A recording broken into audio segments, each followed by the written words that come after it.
Starting today's podcast with a slightly saucy question. Do men who help out with the cognitive load and divide the household labour nice and equitably in the home get, how do we say it? Hubba hubba. Luckier.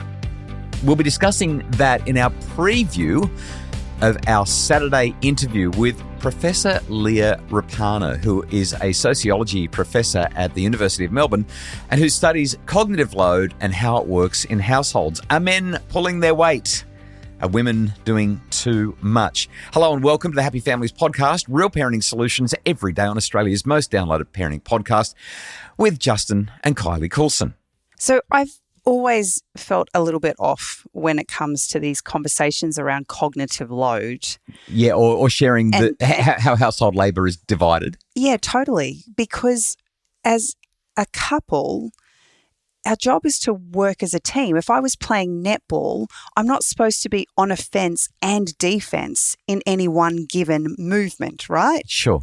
I have my lane.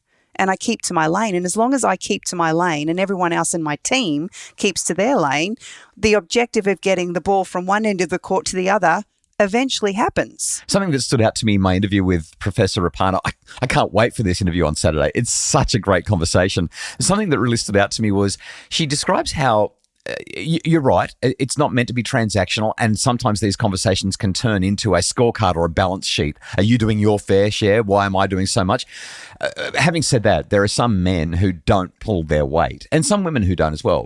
But I hear mainly from women. He just comes home and sits on the computer and games, or looks at Facebook Reels while I do everything: the kids, the house, the cooking, the laundry, the whole lot. So I think we've got to acknowledge that is problematic. But in healthy, well-functioning relationships, what she highlighted was that there's a difference between daily tasks and episodic tasks. And it was a distinction that I'd never heard before. With the mental load, you could have both partners carrying both things, right? The father in the family could be thinking about, okay, that dishwasher doesn't look well, it's breaking down, it needs to be repaired. And the mother can be doing the same work, right? Both people can be monitoring the same thing because it's internal, it's your mental load, and we're tracking it. And so this was one of the things that we did find, right? That fathers do more of those episodic tasks. They're much more likely to say they're primarily responsible, but it's not an even split. It's not like the fathers do it and the mothers drop it. The mothers do it too. And you can say the same thing when we look at, the childcare and stuff like that. Fathers picked up pieces of this, pieces of the childcare, pieces of the meal preparation. But the mental load is this really different type of work that both people can be doing simultaneously. It's invisible, it's boundaryless, it's never ending, and it's a really different and distinct type. I think that she's really highlighted clearly that the cognitive load that we're each experiencing carries a similar level of weight. Now, again, in a relationship where there's a level of equality. Yeah. We're talking about healthy, functioning relationships here. But you're thinking about the same things I'm thinking about, even if you're not doing them. Right, because I'm sitting in my office writing a book, and can I tell you, the cognitive load of writing a book is substantial. I'm carrying it, believe you me. Feels like I've got 5 grand pianos stacked on top of me and I'm trying to walk from the front door to the living room carrying the pianos. It's a heavy load. But while I'm writing the book, every now and again I pause and think, dinner. I wonder if we've got the right groceries. I wonder if Kylie needs some help with it. I'd really like to go in there and chop some vegetables or clean up the kitchen so you've got a clean bench space. But I've got to carry this weight of this book, the metaphorical 5 pianos on my back. So there's this duplication where we're both thinking about it. The cognitive load is there for each of us. It's weighty, it's heavy. And as you've said, I'm writing the book, but you feel like you're carrying the cognitive load of the book. You're not thinking about the book and its contents so much, but you're thinking, Justin's busy, he's doing this, and it's completely absorbing his life, which means that I don't get access to him and the resource that he would normally be for me. So I'm thinking about the book all the time because it's taking him away from the other areas that he could help. Is that where you're going? Well, kind of, but also I'm concerned about all of the other things that you need to do that are then weighing on you because you can't do them because you're so absorbed in that. I think whenever we are creating a scorecard in our relationships about who's doing more or who's thinking about things more, we've forgotten the fact that we're part of the same team. I would love to play. It turned into quite a big conversation. I raised that with Professor Ruppanner. I said, what is the deal here? Like, why? Why are we keeping score? Why is this transactional? I don't think that it should be. She agreed, and we had this fascinating conversation. It just can't fit into our preview episode today, but on Saturday, you'll hear such a great answer to that very thing.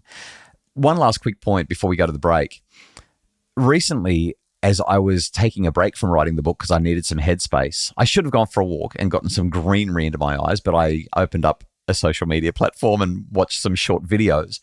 But there was an interview with a man who was asked about the challenges that men face mentally.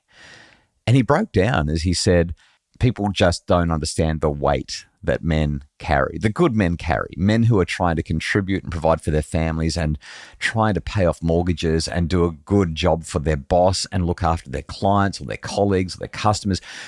And he described that weight. And I don't want to turn this into a poor men thing, but I want to highlight it because all too often the conversations around equality in the home and cognitive load and division of labor in the home, they very much say men aren't doing enough. So here's the conversation though. How many men will actually share that load, will actually come home and talk about the weight of that? Well, that's why this guy broke down. He was like, we don't tell anyone. You don't tell anyone. We just carry it. And therefore, women are at home carrying this load, and because your load is so heavy, you can't hear their cries for the, to be understood and to be helped in carrying the load they're carrying, but you're carrying such a huge load and you're not asking for help either. The idea that we would carry our loads individually is overwhelming. I love how you said that. But yet, when we come together, even though each of us are carrying a load that we're just almost not capable of carrying some knees days, are buckling, shoulders are sagging. If we would come together as partners on the same team and share that load, all of a sudden the load hasn't shifted. The load has not changed in any way, shape or form. It is still as heavy as it was, but now we're shouldering it together. How powerful is that in a relationship if we're able to shoulder together and carry that load? I know she talked about the fact that we're duplicating in our worry, in the heaviness of the load at times. But if we're shouldering it together, then it's actually not a duplication. It's an acknowledgement that I see you and I'm concerned for you and how can I help? Compassion in relationships. After the break, what happens when men specifically take on a little bit more of that cognitive load and make things more equal at home?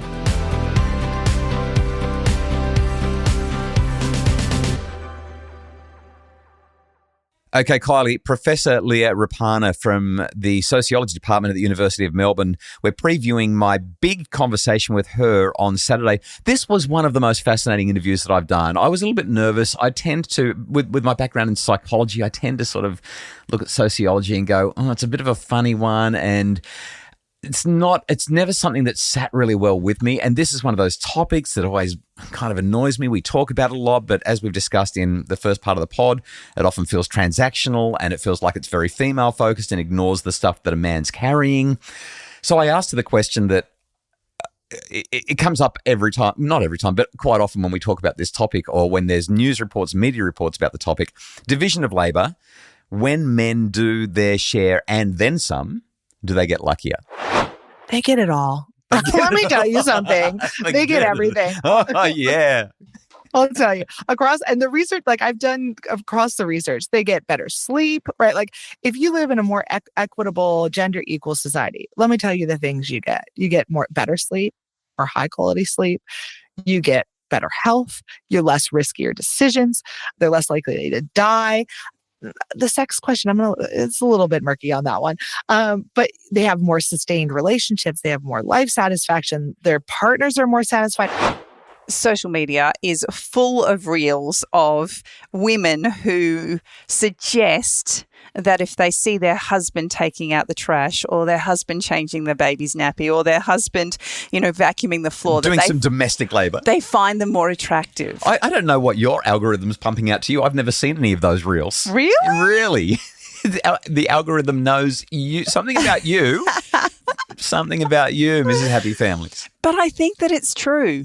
You're saying you find me very appealing when I'm up to my elbows in dishwater. Is that what you're saying? I'm standing at the sink doing the benches in the kitchen? Do you know, I don't actually think it's that I find you more attractive in that moment. It's that you alleviate some of the cognitive load that I'm carrying, and as a result, give me space to remember that you do find me attractive. That I find you attractive. Yeah, I actually think that that's what it is. It's not about the task. It's about the fact that you thought about me and thought about a way that you could help. Well, we will replay the entire interview on Saturday. It's a really delightful interview. I hope that you'll join me for the full-length conversation with Professor Leah Ruppanner, talking about dividing labour in the home, cognitive load, all that kind of stuff. The take-home message, there's no I in team. Let's work together. The full interview replays on Saturday morning on the Happy Families podcast, which is produced by Justin Ruan from Bridge Media. For more information and more resources to make your family happier, visit us at happyfamilies.com.au.